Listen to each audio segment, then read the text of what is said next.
하나님이 이 모든 말씀으로 말씀하여 이르시되 나는 너를 애굽 땅 종되었던 집에서 인도하여 낸 내 하나님 여호와니라. 아멘. 오늘 은혜의 선물로 주신 십계명이라는 제목으로 목사님께서 말씀 전해주시겠습니다. 할렐루야. 여러분들 우리 할렐루야로 인사할까요? 할렐루야. 예, 일주일 동안 잘 지냈어요?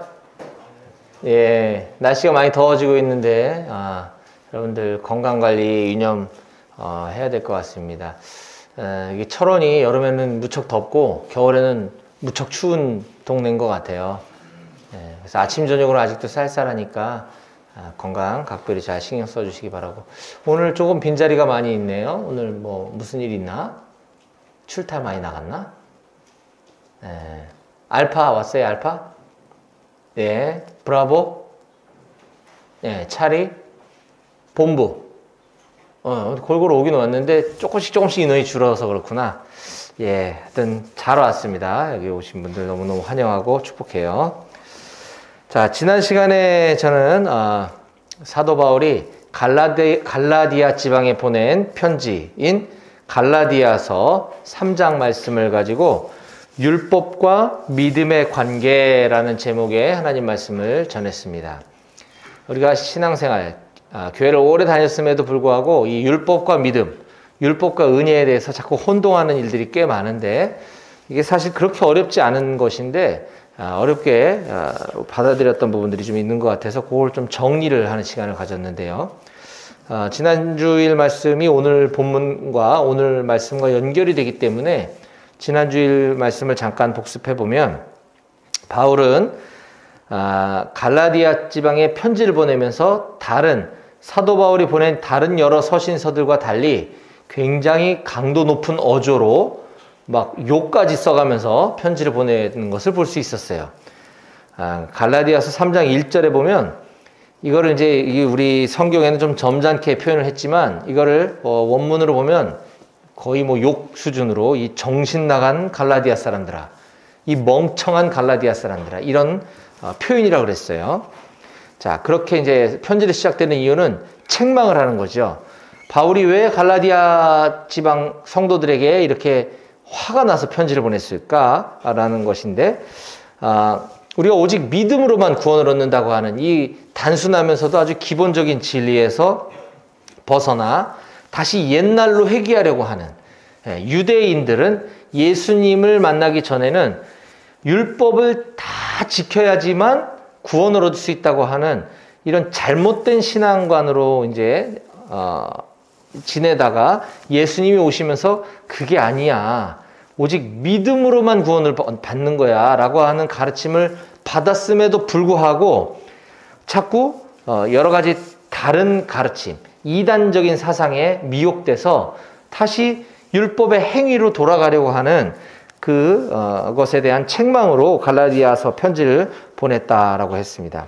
자, 그러면 어차피 믿음으로 구원받는 거 왜 하나님은 율법을 주셔서 우리를 이렇게 헷갈리게 하셨나? 그 율법은 구원을 받기 위해서 이거를 지켜야 돼라고 주신 것이 아니라 우리의 연약함, 우리의 죄를 깨닫게 해주기 위해서 율법을 주셨다라고 하는 것이죠. 우리가 여긴 시골 같은 경우는 덜하지만 도심권 같은 데 보면 신호등이 잘 작동될 때는 교통 흐름이 비교적 원활한 걸 알 수 있어요. 그런데 이 복잡한 도심에서 신호등 하나만 고장이 나도 서로 먼저 가려고 교차로는 엉망진창으로 엉키는 것을 보게 됩니다. 이처럼 교통법규라는 것은 처벌하고 과태료를 부과하려고 교통법규가 있는 것이 아니라 안전하게 하려고, 교통 흐름을 원활하게 하려고 교통법규가 있는 것처럼 하나님이 율법을 주신 것도 마찬가지라는 거죠. 율법이 없다면 이것이 나쁜 짓인지 죄인지 우리는 알 수가 없기 때문에 그걸 깨닫게 하려고 주신 것이다 라는 거죠. 따라서 하나님이 우리에게 구원의 수단으로 주신 그 약속은 예수님 이후에만 믿음으로 구원을 얻는 것이 아니라 본래 구약시대부터 원래부터 믿음으로만 구원을 얻는 것이었었다라고 말씀을 했어요.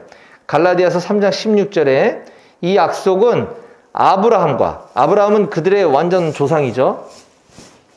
이 아브라함과 그 자손에게 말씀하신 것인데 여럿을 가리켜 그 자손들이라 하지 아니하시고 오직 한 사람을 가리켜 내 자손이라 하셨으니 곧 그리스도라. 예.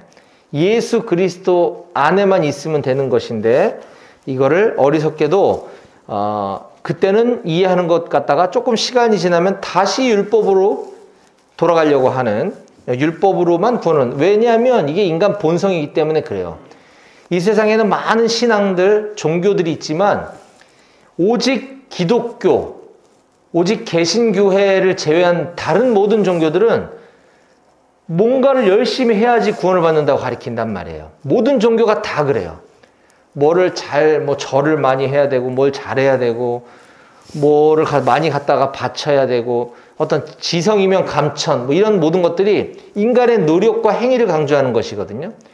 근데 오직 개신교에만 오직 믿음을 얘기하는 거예요. 그러니까 이게 맞나? 자꾸 늘 의심을 하는 거예요. 우리도 뭔가 해야 되지 않아? 이런 거죠. 근데 그렇지 않다. 또 개신교회와 유사한 교회들도 보면 믿음을 얘기하지만 믿음 플러스 알파를 요구하는 것들도 다 거짓이라는 거죠. 거짓. 이제 이게 이단이고 이게 이제 다른 거죠. 우리는 100% 믿음으로만 구원을 얻습니다. 90%의 믿음과 뭐 약간의 어떤 행위를 더해서 좋은 데 가는 것이 아니라는 거예요. 근데 이걸 계속 헷갈리고 오늘날도 마찬가지예요. 예. 계속 의심하고 다른 것들을 갖다 덧붙이려고 하는 잘못된 것이다. 따라서 갈라디아서 3장 11절에 또 바울은 이렇게 얘기하죠. 또 하나님 앞에서 아무도 율법으로 말미암아 의롭게 되지 못할 것이 분명하니 이는 의인은 믿음으로 살리라 하였습니다. 아멘. 이게 핵심입니다. 기독교 교리의 핵심이에요. 이거는 진짜 이걸 어떻게 이렇게 이해를 못할까? 전 그게 답답할 정도로 교회를 오래 다니신 권사님도 뭐 다는 아닙니다만 제가 전도하면서 만난 분들에게 물어봐요. 이 구원에 대한 확신을 점검하는 거죠. 만약 오늘 갑작스럽게 하나님이 데려가신다면 천국 갈 확신이 있으십니까? 물어보면 오늘 죽으면 난 못 가지. 그래요. 왜요? 교회 다니신다면서요? 내가 지은 죄가 많아서. 이게 같은 말이거든요. 이 지은 죄를 내가 어떻게 해결해야지 천국 간다고 하는 이 잘못된 믿음. 우리의 죄는 예수님 십자가로 2000년 전에 이미 다 끝났어요. 네. 우리가 살아가면서 범하는 이런 것들은 우리가 그걸 율법을 통해서 깨닫고 내가 이렇게 하면 안 되는 거였는데 죄송합니다 주님, 제가 오늘도 이렇게 살았군요. 제가 예수님 닮아가도록 더 노력하겠습니다라고 깨닫고 회개하는 것이지 그것이 구원을 받는 요건은 아닌데도 불구하고 많은 분들이 아직도 내가 지은 죄가 많아서 나 오늘 죽으면 천국 못 가. 이런 얘기들을 종종 듣게 되는 거죠. 잘못된 겁니다. 완전 잘못된 겁니다. 이처럼 오직 믿음으로만 의롭게 되고 믿음으로만 구원을 얻는다는 이 교리는 신약 시대뿐만 아니라 구약에서도 동일하게 작동되었었다라는 것을 우리가 주님께서 우리에게 주신 계명을 통해서 이해할 필요가 있습니다. 그래서 오늘부터 저는 여러분들에게 구약 출애굽기 시대에 하나님께서 우리들에게 주셨던 10계명, 우리 성경책 뒷표지에도 딱 넘기면 10계명이라고 나와 있는 게 있죠. 앞에는 사도신경과 주기도문이 있고 뒷표지에 넘기면 거기 10계명이 있는데 이 10계명이 도대체 뭔지, 이거 왜 주셨는지, 이 각각의 의미는 어떤 의미를 갖고 있는 건지, 그냥 여기 있는 게 단순한 게 아니거든요. 이게 굉장히 중요한 건데 10계명을 쭉 보면 너무 기본적, 이거 뭐 초등학교 1학년 입학하면 도덕 선생님이 해줄 것 같은 그런 얘기들이란 말이죠. 그 정도 차원의 것이 아니다. 이거에 대해서 오늘부터 제가 좀 여러분들께 자세히 설명하는 시간을 좀 가지려고 합니다. 그래서 오늘은 이 10계명에 대한 첫 번째 시간으로서 어떻게 보면 10계명 개관이라고 볼 수 있는 시간입니다. 오늘은 저는 출애굽기 20장 1절과 2절까지만 말씀을 살펴보면서 은혜의 선물로 주신 10계명이라고 하는 제목으로 하나님의 말씀을 증거하도록 하겠습니다. 이제 이어서 나오는 3절부터 본격적인 십계명의 내용들이 등장을 하게 되는데, 자, 성경에 십계명을 기록하고 있는 군데가 두 군데가 있습니다. 하나는 출애굽기 20장이고요. 또 하나는 신명기 5장에도 출애굽기 내용이 등장을 합니다. 출애굽기에 나와 있는 십계명은 하나님께서 모세에게 직접 말씀으로 가르쳐 주신 장면이고, 신명기는 모세가 기록한 책이죠. 물론 창세기부터 신명기까지가 다 모세가 기록한 책이긴 하지만, 출애굽기에서 등장하는 십계명은 하나님이 모세에게 직접 주신 말씀, 신명기에서 모세가 언급하고 있는 십계명은 이제 하나님께서 약속해 주신 약속의 땅 가나안으로 들어가는 아주 쉬운, 이게 이제 우리의 구원을 예표하는 것인데, 구원은 하나님이 약속해 주셨으니까 그냥 믿고 순종하면 가는 건데, 똑같이 가나안도 하나님께서 약속의 땅으로 젖과 꿀이 흐르는 풍요의 땅으로 약속을 해주셨는데, 이걸 이스라엘 백성들이 못 믿고 하나님 의심하고 불평불만하고 이래서 광야에서 뺑뺑이 얼차례를 받게 돼요. 그러고서 그 믿음 없는 백성들은 그 광야에서 이제 다 죽음을 당하고, 그 2세들, 출애굽 2세대들, 출애굽이라는 거는 여러분들 알다시피 엑소더스, 이집트, 애굽이 이집트거든요. 이집트 탈출기를 말하는 거죠.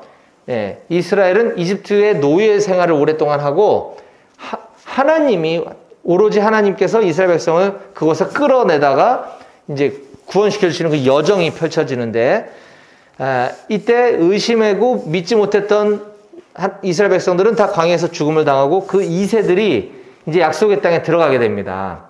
하나님의 약속은 신실하시기 때문에 반드시 이루어지는데, 그 다음 세대들이 이제 들어가기 앞서서 그 부모 세대들한테 주셨던 십계명을 모세가 다시 한번 그 자녀 세대들에게 리마인드 해주는, 모세가 가르쳐주는 장면이 신명기에 있는 십계명이에요. 그 둘의 차이가 있다는 것과 똑같은 내용을 두 번 반복해서 기록했다는 것은 그만큼 중요한 거다라는 걸 알 수 있는 것이죠. 자, 그렇다면 이렇게 중요한 십계명을 오늘날 우리는 어떻게 이해하고 어떻게 받아들이고 있는가?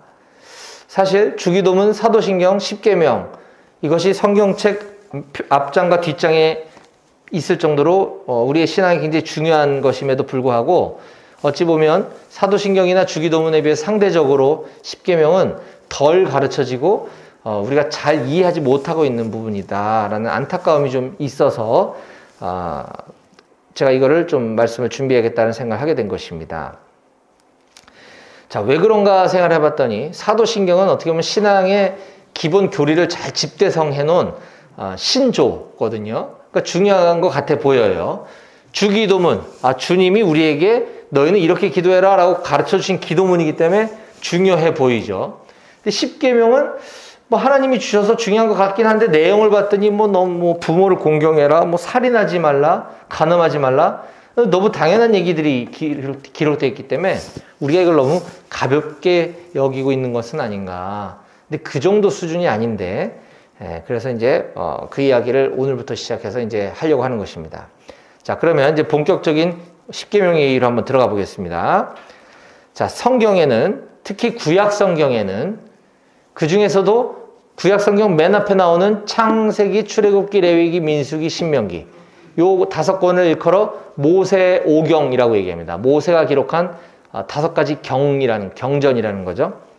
거기에는 많은 중요한 법들이 등장을 합니다.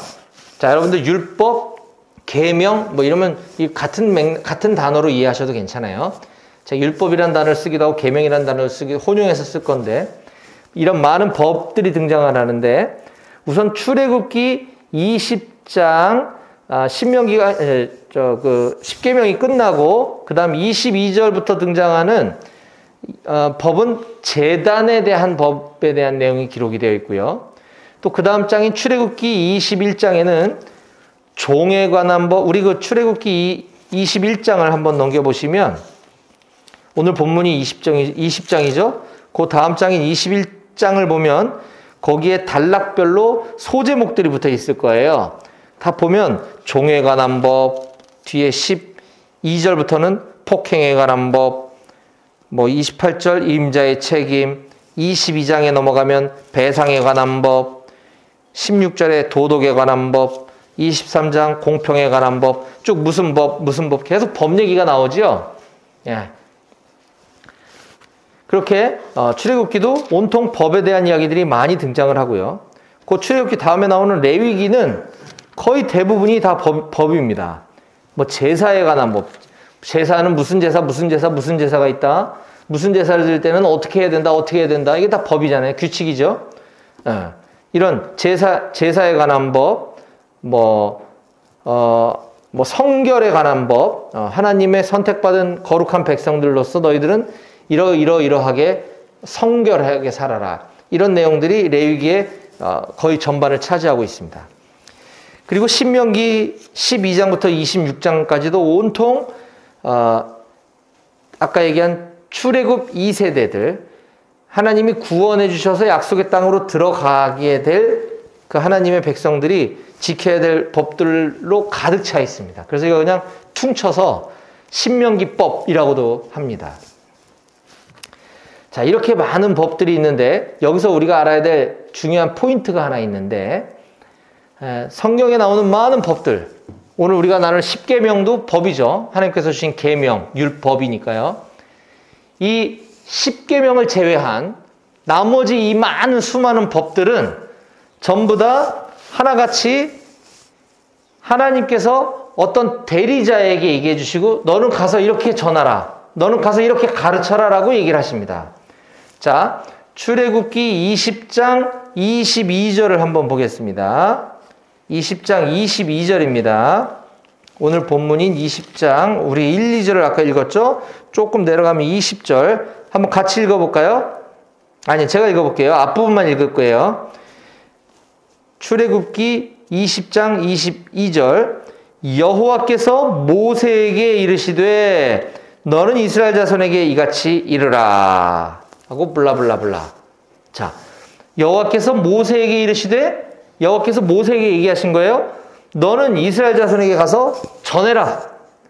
대리자를 통해서 얘기하고 계시는 거죠. 간접적으로 주시는 거예요. 자, 반면 이 10계명만큼은 우리가 아까 처음에 읽었던 1절을 한번 같이 읽어보겠습니다. 20장 1절입니다. 큰 소리로 시작. 하나님이 이 모든 말씀으로 말씀하여 이르시되, 하나님이 직접 말씀해 주신 거죠. 다른 많은 법률들은 다 대리인에게 너는 가서 이스라엘 백성에게 이렇게 얘기해라 라고 주셨는데, 이 10계명만큼은 하나님이 이 모든 말씀으로 직접 말씀하셨다라는 것이죠. 얼마나 중요한지를 알 수 있는 대목입니다. 자, 또한 하나님께서 이 10계명을 언제 주셨나? 이 시점을 우리가 깨닫는 것이 매우 중요합니다. 오늘 얘기하는 것 중에 굉장히 중요한 게 몇 가지가 있는데, 하나님 10계명을 언제 주셨을까?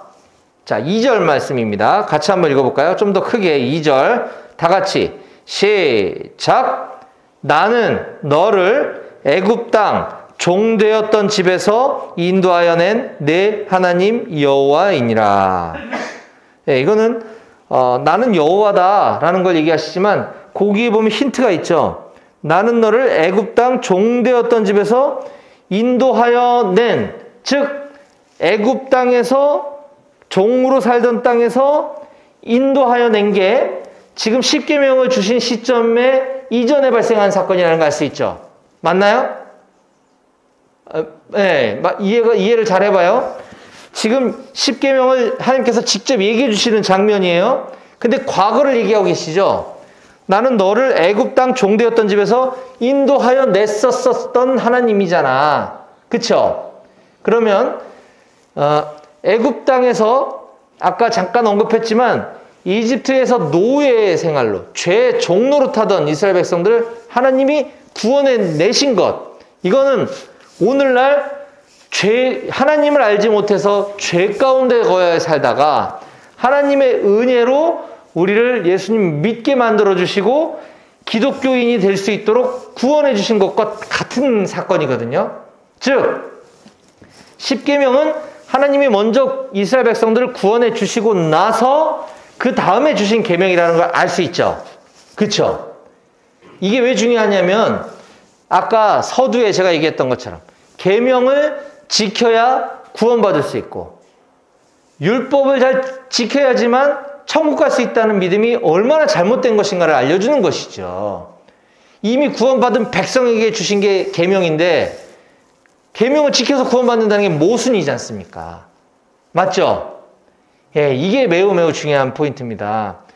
근데 이스라엘 백성들, 특히 구약시대 많은 사람들은 이 계명을 지켜야 구원받는다고 뭐 안식일에는 외출도 안 하고 지금도 많은 유대인들은 엘리베이터의 버튼을 누르면 이게 일하는 거라고 이게 노동이라 그래서 율법의 안식일을 거룩히 지키라고 하는 그 계명을 지키기 위해서 엘리베이터 타면 누가 눌러줄 때까지 손가락도 안 움직인다는 거 아니겠어요? 이게 얼마나 어리석은지 알 수 있죠. 그거 누른다고 천국 못 가는 거 아닌데 이 율법에 매여서 사는 사람들 아직도 이 애굽의 종노릇하며 살고 있는 거죠. 하나님 구원해 주셨기 때문에. 자, 그래서 그 시점이 중요하다. 네. 자, 그렇다면 이미 하나님께서 이스라엘 백성을 이집트에서 구원해 내셨는데 그 다음에 계명을 왜 주셨나? 율법. 이거는 아까 제가 교통법규 얘기를 한 것처럼 이미 구원받은 백성들이 우리 마찬가지입니다. 이미 구원받은 백성이라면 하나님의 백성답게 살아가기 위한 가이드라인으로 주신 거다라는 거예요. 이게 10계명입니다. 그럼에도 불구하고 동서고금을 막론하고 과거, 현재, 앞으로도 마찬가지일 거예요. 동양, 서양, 우리나라 막론하고 아직도 많은 사람들이 계명, 율법을 잘 지켜야 구원을 받는다는 오류에 자꾸 빠지는 이유는 이게 신앙이 그만큼 영적인 겁니다. 그래 정신 차리지 않으면 누가 와서 살짝 고춧가루 뿌리면 그냥 확 속아버린다는 거예요. 이처럼 계명은 율법은 구원의 수단으로 주는 것이 아니라 이미 구원받은 하나님의 백성에게 주신 것이다라는 사실을 꼭 명심하셨으면 좋겠습니다.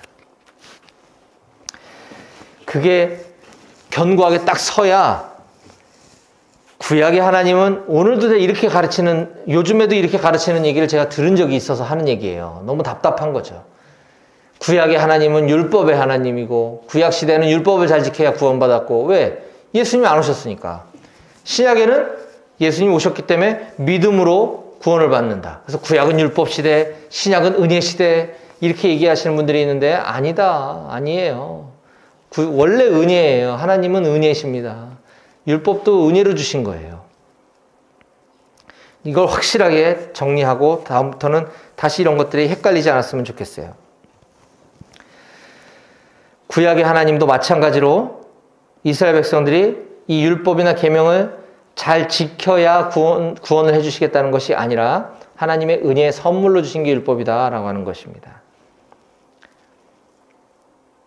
이 10계명은 율법은 그래서 구원법이 아니고 이미 선택받은 하나님의 백성, 성민들에게 주신 성민법이다라고 하는 것 기억해 주시고, 자, 그래서 이제 이 10계명도 마찬가지로 이걸 지켜야지만, 이 10가지 계명들을 다 지켜야지만 구원받는 것이 아니다. 이 10계명은 하나님의 은혜로 주신 하나님의 선택받은 백성들에게만 해당되는 특권이며 선물이다라고 하는 사실을 꼭 기억했으면 좋겠어요.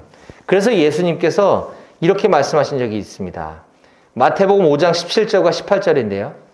내가 율법이나 선지자를 폐하러 온 줄로 생각하지 말라.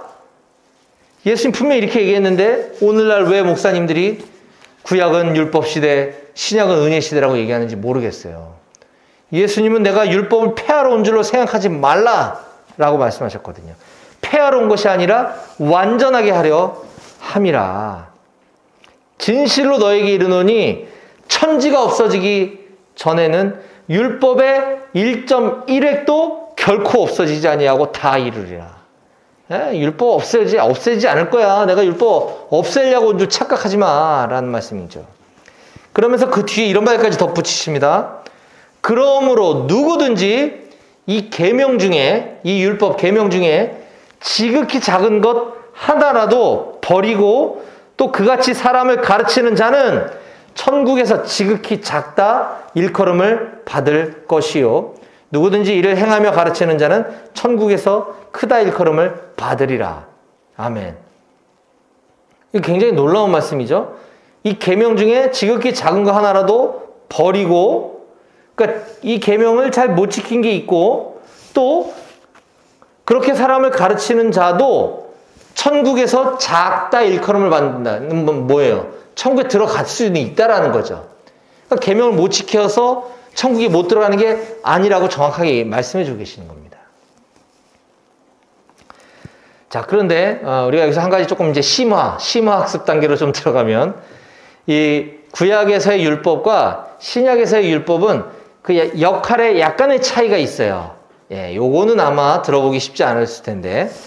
자, 심화 과정. 구약의 율법은 하나님하고의 관계를 규정시켜 준 거죠. 아까 본 것처럼 나는 너희를 이집트의 종되었던 데서 구원해 준 여호와 하나님이야 라고 얘기해 주셨던 것은, 내가 선택한 나의 이스라엘 백성들, 내가 선택한 나의 자녀들은 나의 자녀라는 것, 하나님과 우리와의 관계를 규정시켜 주는 것이 율법이라고 한다면, 이 신약의 율법은 오히려 하나님과 우리의 그 깨어진 관계, 즉 우리의 죄를 깨닫도록 해주는 역할을 하는 것이다라는 약간의 미묘한 차이는 있을 수 있습니다. 자, 로마서 3장 20절입니다. 그러므로 율법의 행위로 그의 앞에 의롭다 하심을 얻을 육체가 없나니 율법으로는 죄를 깨달음이니라. 율법의 역할 얘기해주고 있죠. 죄를 깨닫게 해주는 거구나. 로마서 7장 7절. 그런즉 우리가 무슨 말을 하리요? 율법이 죄냐? 그럴 수 없느니라. 율법으로 말미암지 않고는 내가 죄를 알지도 못하였으니 곧 율법이 탐내지 말라 하지 아니하였더라면 내가 탐심을 알지 못하였으리라. 율법이 있기 때문에 이게 죄구나 라는 걸 깨달을 수 있다는 거죠. 따라서 이 모든 걸 다 종합해 볼 때 율법의 역할은 몇 가지 기능이 있음을 알 수 있습니다. 첫 번째는 율법은 하나님이 우리를 괴롭히려고, 우리를 올가매려고 주신 것이 아니라 선택받은 하나님의 자녀들에게 주신 은혜의 선물이라는 것. 그리고 율법은 죄를 깨닫게 해주는 것이라는 것. 그리고 율법은 이미 구원받은 백성들이란 하나님이 선택해 주신 자녀들이잖아요. 거룩한 하나님의 백성이 되는 길로 인도해주는 가이드 역할을 한다는 것. 이게 율법의 핵심 기능이다 라고 하는 사실입니다. 자, 그러면 구약에 나오는 여러 가지 율법들에 대해서 제가 정리를 한번 해드리면요. 자, 창세기, 출애굽기, 레위기, 민수기, 신명기는 모세 5경, 즉 모세가 기록한 5가지 경전들, 율법들이라는 얘기죠. 그래서 이 모세 5경을 다른 말로 율법서라고도 얘기를 합니다. 율법들을 집대성해 놓은 책이죠. 이 율법서에 기록된 여러 가지 율법들을 학자들이 쭉 분석을 해봤더니 총 613가지의 항목들이 있다 그래요. 613가지의 조항들. 그 중에 뭐뭐뭐를 하지 마라 라고 하는 부정명령이 248가지고 너희는 뭐뭐뭐를 해라 라고 하는 긍정명령이 365가지. 이 두 개를 더하니까 613가지의 율법 조항들이 있는 것인데, 이거를 하나님께서는 10가지로 집대성해서 우리에게 알려주신 것이 바로 10계명인 것입니다. 이 모세오경에 있는 율법들을 집대성해 놓은 것, 10계명. 그리고 나서 예수님께서는 다시 이 계명들을 딱 2가지로 요약 정리를 해주고 있어요. 쪽집게, 과외, 핵심 정리. 마태복음 22장 37절부터 40절까지를 제가 읽어드리겠습니다. 예수께서 이르시되 내 마음을 다하고 목숨을 다하고 뜻을 다하여 주 너희 하나님을 사랑하라 하셨으니 이것이 크고 첫째 되는 계명이요. 자, 첫 번째 계명 말씀해 주셨어요. 주 너의 하나님을 사랑하라. 이것이 크고 첫째 되는 계명이고, 둘째도 그와 같으니 내 이웃을 내 자신과 같이 사랑하라 하셨으니, 이 두 계명은 온 율법과 선지자의 강령이니라. 예수님이 딱 두 가지로 요약 정리해 주시죠. 하나는 주 너의 하나님을 사랑하라. 두 번째는 내 이웃을 내 자신과 같이 사랑하라. 이 두 가지가 온 율법과 선지자의 강령이다 라는 것입니다. 굉장히 중요합니다. 하나님을 사랑하고 이웃을 사랑하는 게 우리가 해야 될 마땅한 도리구나. 이게 심플하게 정리가 되는 것이죠. 십계명도 자세히 보면, 자세히 볼 필요도 없어요. 대충 봐도 제1계명부터 제4계명까지는 하나님을 사랑하라는 것에 대한 각 세부적인 조항들인 거예요. 제5계명부터 10계명은 이웃사랑, 인간관계에 있어서의 사랑을 가르쳐주고 계신 계명인 거죠. 그러니까 10계명을 딱 두 가지로 요약할 수 있는 것입니다. 자, 말씀을 정리하겠습니다. 유대인들은 율법을 그들의 법조문으로 또 문자적으로 해석하고 이해한 반면, 예수님께서는 그 율법에 담긴 근본 정신에 따라 하나님 사랑, 이웃 사랑이라고 하는 사랑으로 해석 적용해 주셨습니다. 자, 유대인들은 율법의 조항, 문자를 그대로 지켜야 되는 것에 얽매여서 살아갔다면, 예수님은 하나님을 사랑하고 이웃을 사랑하라는 게 율법이야 라고 정리해 주셨어요. 따라서 우리도 마찬가지로 이 하나님의 말씀인 성경 말씀을 대할 때 더 이상 유대인의 전통대로 여기에 나와 있는 문자에 막 얽매여서 이걸 지키지 않으면 막 이럴 것이 아니라, 예수님의 가르침대로 이 율법의 근본 정신에 따라 하나님을 사랑하는 데 힘쓰고 이웃을 사랑하고 섬기는 것에 집중하는 것이 구원받은 우리 하나님의 백성들이 마땅히 해야 될 도리다라고 하는 사실을 꼭 기억했으면 좋겠습니다. 마찬가지입니다. 사랑, 하나님 사랑, 이웃 사랑. 사랑이라는 것은, 사랑은 너무 좋은 거예요. 그렇죠? 사랑은 너무 자유로운 거죠. 사랑은 막 사람을 올가매거나 귀찮게 하는 게 아니라 좋은 겁니다. 마찬가지로 이 계명, 율법은 하나님이 우리에게 주신 좋은 거예요. 막 우리를 괴롭히기가 힘든 게 아니고 좋은 거라는 거죠. 그래서 시편 기자가 이렇게 얘기했습니다. 너무너무 유명한 구절인데요. 시편 1편과 2절, 시편 1편 1절과 2절에 보면, 복 있는 사람은 악인들의 꾀를 따르지 아니하며 죄인들의 길에 서지 아니하며 오만한 자의 자리에 앉지 아니하고 오직 여호와의 율법을 즐거워하여 그의 율법을 주야로 묵상하는도다. 아멘. 예.